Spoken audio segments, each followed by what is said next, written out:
하나님 말씀 시편 70편입니다.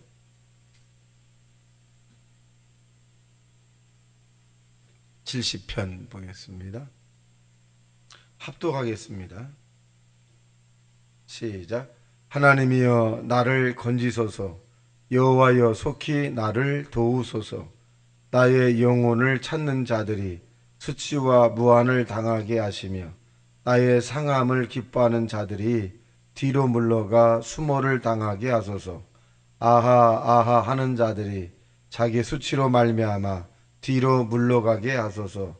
주를 찾는 모든 자들이 주로 말미암아 기뻐하고 즐거워하게 하시며 주의 구원을 사랑하는 자들이 항상 말하기를 하나님은 위대하시다 하게 하소서.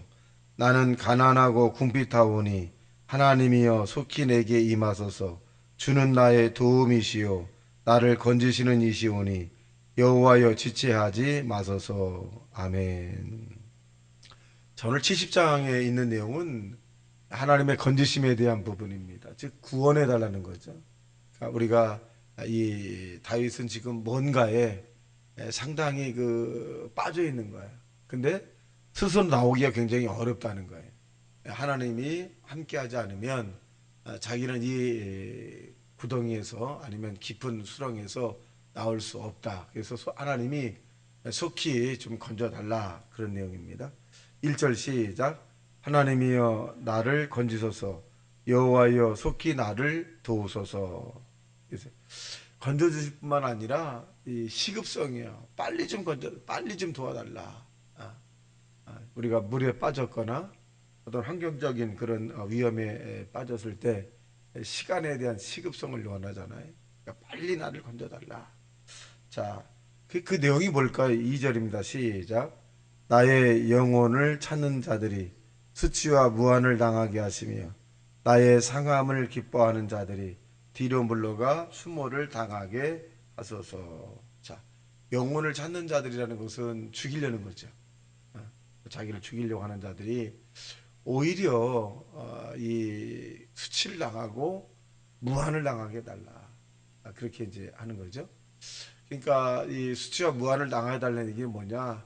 다윗이 믿는 자기 하나님이 살아계시고 하나님이 살아계심으로써 이들이 믿는 자들을 믿는 자인 다윗을 공격할 때 오히려 그들이 심은 대로 수치와 무한을 당하게 해서 이 하나님의 영광이 나타나고 이 다윗의 상함을 기뻐하는 자들이 이 수모를 당하게 해달라 그렇게 이제 표현합니다. 그러니까 여기 보면 다윗이라고 하는 사람이 자기가 스스로 원수를 갚겠다 이렇게 표현해주고 있진 않아요.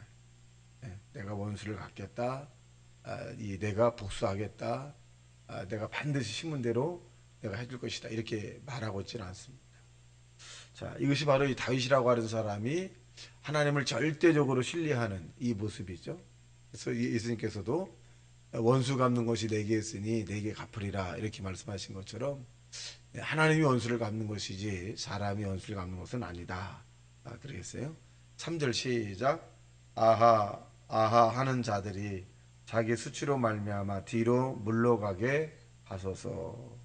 아, 하나님이 살아계시는구나. 다윗을 하나님이 도우시는구나. 선한 일을 해야 되는구나. 내가 믿음의 삶을 살아야 되는구나. 뭐 이렇게 하면서 이제 깨닫게 해달라는 거죠. 하나님의 징계의 목적이 뭐냐? 수치와 이런 그들이 이제 무한을 당하게 하는 그 근본 목적이 뭐냐? 깨달음이에요. 그러니까 우리가 깨닫지 못하면 멸망하는 짐승과 같다라고 말씀하신 것처럼 자꾸 깨달아야 돼. 깨달아야 돼. 내가 이렇게 살면 될까? 깨달아야 돼. 저는 이제 밤에 어떤 생각을 했냐면 내가 나중에 나이가 들어서 몸이 불편할 때 그때 내가 왜 더 하나님의 일을 하지 못했을까? 내가 왜 더 많은 사람을 사랑하지 못했고 많은 사람을 이해하지 못했고 많은 일을 더 하나님의 뜻대로 살지 못했을까? 이런 후회가 다가오면 어떡할까? 그래서 그러한 일이 몸이 더 말이 안 들어서 그런 일이 있기 전에 내가 좀 더 하나님의 일을 하고 좀 더 하나님께 더 많이 기도하고 하나님의 그 기뻐하는 그런 삶을 살아야 되겠다. 그래서 어저께 밤에 이제 그런 콰이어 타임이라고 하는 퀴트를 한번 해봤어요. 누구에게나 그런 일들이 올 수 있습니다. 그런데 우리가 이 하루하루 인생을 살아가면서 주님의 갈 날이 있는데 후회함이 없는 그런 하루하루의 삶을 선택을 하셔야 합니다. 오늘 내가 이 삶이 정말 하나님이 기뻐하는 삶을 내가 선택했는가? 하나님이 원하지 않고 하나님이 슬퍼하는 그런 이것을 했겠는가? 이것이 깨달음이거든요. 그러니까 어제도 똑같이 살고 내일도 똑같이 살고 그래 깨달음이 아무것도 없다면 그냥 보편적인 거예요. 그래서 우리는 나이가 든다는 얘기는 뭐냐면 더 깨달음이 있고 더 성숙하고 더 믿음이 깊어지고 더 하나님을 사랑하고 더 하나님을 기뻐하는 그런 모습으로 삶의 모습이 변화가 되는 게 이 신앙인의 모습입니다. 근데 또 반대로 되는 사람이 있죠.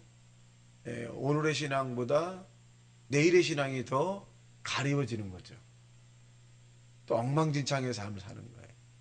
그럼 나중에 어떻게 되느냐? 의미가 없어요. 그리고 후회함의 일들이 굉장히 밀려오게 되고 하나님과의 관계가 가려워지기 때문에 그냥 형식과 의식으로 살아갑니다. 즉 이 말은 뭐냐? 신앙의 성장을 가져온 사람들은 날마다 감동이 와요. 근데 신앙의 성장을 가려오지 않고 가려워지는 삶을 사는 사람은 뭐냐면 무감동이에요. 그러니까 의미가 없어요. 그리고 결론적으로 하나님의 나라에 가서 부끄러움을 당하는 거죠. 제가 가장 무서워하는 단어가 내가 너를 도무지 알지 못한다. 이 말을 들을까봐 지금도 긴장해요. 하나님이 나에게 나 너 도무지 알지 못한다. 네가 예수 이름으로 목회하고 예수 이름으로 기도하고 예수 이름으로 신방하고 예수 이름으로 전도하고 예수 이름으로 살았는데 나는 몰라. 이게 무서운 거예요. 이게 이 음성을 듣지 않기 위해서 늘 조심하거든. 늘 조심합니다. 네. 여러분 이와 같이 우리가 하나님이 우리를 찾고 우리가 하나님을 섬긴다는 것은 뭐냐? 깨달음이에요. 그래서 요한계시록에 보면 깨닫지 못하는 자는 멸망하는 짐승과 같다 그렇게 말해요. 짐승이잖아요. 먹고 자고 깨달음이 없는 반복적인 일들. 짐승이에요. 그래서 이 다윗이 자기를 이 상처를 주고 또 영혼에 아픔을 주는 사람을 향해서 하나님 저들이 아하 하는 자들이 되어서 깨닫게 해주소서 이렇게 표현합니다. 4절 시작. 주를 찾는 모든 자들이 주로 말미암아 기뻐하고 즐거워하게 하시며 주의 구원을 사랑하는 자들이 항상 말하기를 하나님은 위대하시다 하게 하소서. 그러니까 주를 찾는 자들은 주로 말미암아 기뻐하고 즐거워하는 일들이 일어나야 돼요. 의미 없는 삶이 아니라 의미 있는 삶이 자꾸 일어나야 돼요. 그러니까 기도를 하는 사람이 기도하는 왜? 기도 안에 하면 할수록 기쁨이 오기 때문에 기도하면 할수록 응답이 있기 때문에 그렇고 기도하면 할수록 하나님을 만나기 때문에 그랬고 기도하면 할수록 하나님의 음성을 들을 수 있고 기도하면 할수록 하나님의 심오한 그런 감동이 오기 때문에 기도하는 사람이 계속 기도하는 거예요. 그래서 하나님을 사랑하는 자들이 하나님을 기뻐하는 자들에게 하나님의 보상이 있다. 그렇게 합니다.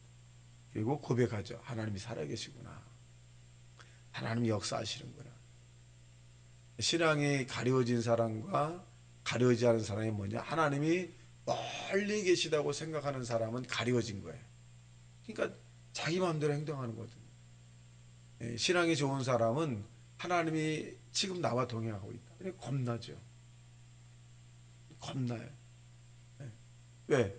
하나님이 나를 보고 계시고 듣고 계시고 그렇게 계시는데 어찌 내가 감히 하나님이 기뻐하지 않는 일을 할 수 있겠어요? 자, 그래서 고백을 합니다. 5절 시작.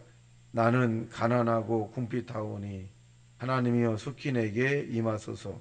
주는 나의 도움이시요 나를 건지시는 이시니 여호와여 지체하지 마소서. 자, 왜 그런 사람들이 절망좌절 낙심 그냥 형식과 의식이 되느냐? 자기의 삶이 힘들다고 생각해요. 오늘 본문에 보면 다윗은 어떤 상태예요? 가난하다는 거예요. 지금 내가 가난합니다. 가난하다고 얘기는 뭐냐면 자기 마음대로 할 수 없는 게 가난한 거예요. 내가 마음대로. 육체적으로 가난한 게 뭘까요? 육체의 건강이 없어서 자기 마음대로 하고 싶은데 안 되는 거예요.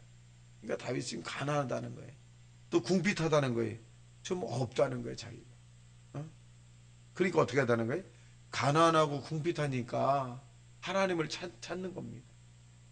내 마음대로 안 되니까 하나님을 찾는 거예요. 그리고 내 마음대로 내 뜻대로 안 되니까 하나님 도와달라고 기도하는 거예요. 근데 내 마음대로 안 되고 내 뜻대로 안 되고 불편하면 그냥 튀어나가요. 튀어나갑니다. 그럼 어떻게 되느냐? 더 힘들어지죠. 근데 다윗은 어떻게 합니까? 도와주십시오. 내 뜻대로 안 되고 부족한 것이 많고 내 힘으로 안 되고 내 능력으로 안 되고 내 뜻대로 안 됩니다. 근데 하나님이 도와주시고 이 어려운 이 난국에 나라를 도와줄 뿐만 아니라 이 우리의 가정 또 내가 머물고 있는 이 단체를 도와주소서. 이게 다윗이에요. 다윗이 왜 하나님이 다윗을 만나니 하나님의 마음에 합한 사람이 되었느냐? 이런 마음을 가져서 그렇습니다. 이런 마음. 힘든 일 힘들수록 기도하고 어려우면 어려울수록 하나님을 찾고 괴로우면 괴로울수록 하나님을 사랑하고 고통스러우면 스러울수록 하나님 말씀을 붙잡고 이것이 다윗의 신앙이다라고 볼 수 있습니다. 그럼 다윗은 우리가 똑같은 성정을 가진 사람이기도 합니다. 그러니까 다윗이 뭐 특별하다 아니 똑같은 이목구비를 가진 사람이고 똑같은 우리와 같은 사람입니다. 그래서 다윗이 만난 하나님을 우리도 만날 수 있고 다윗이 누린 번영을 우리도 누릴 수 있고 다윗이 받은 하나님의 감동도 우리가 받을 수 있습니다. 왜? 하나님은 어제나 오늘이나 영원토록 동일하시기 때문입니다. 자, 오늘 1절과 5절에 있는 말씀 그대로 보면 하나님 지체하지 마소서. 우리가 하나님을 믿음에 있어서 의식과 형식으로 이제 살아가는 것이 아니라 의식과 형식 안에 하나님의 감동을 받아요. 이게 진짜 신앙이에요. 그래서 예수님이 주여 주여 하는 자마다 다 천국에 들어가는 것이 아니요 내 아버지의 뜻대로 행하는 자들이 천국에 들어갈 것이다. 그때 이 많은 선지자들이 이 주의 이름으로 귀신을 쫓아내고 또 이적을 행하다 할지라도 나는 너를 모른다. 그렇게 예수님이 말씀하셨습니다. 우리도 이 다윗처럼 깨달아서 긴장감을 가지고 정말 주님의 뜻대로 살아가는 저와 여러분 되시기를 주님의 이름으로 축원합니다. 다 같이 말씀 생각하며 통성기도합니다. 주여 주여 주여